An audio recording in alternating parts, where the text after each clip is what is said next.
లోకి తెలుగుదేశం వాళ్ళని పంపించి ఇచ్చారు సీట్లు.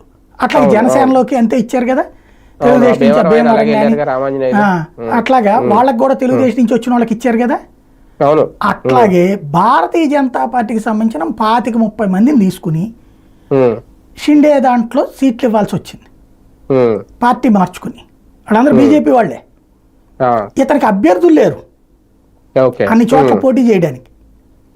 అజిత్ పవార్ దాంట్లో కూడా అభ్యర్థులు లేరు, అతని దాంట్లో 15-20 మంది బీజేపీ వాళ్లే చేరి చేశారు.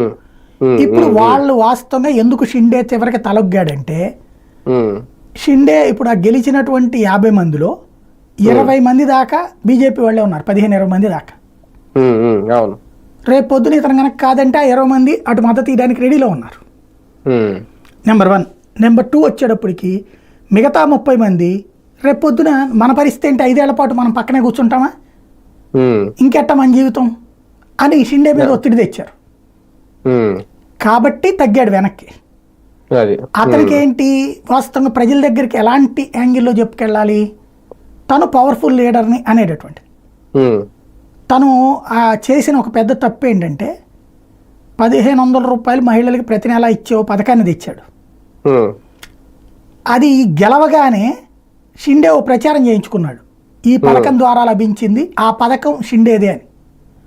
అది వాస్తవంగా దేవేంద్ర ఫడ్నవీస్ పథకం అది.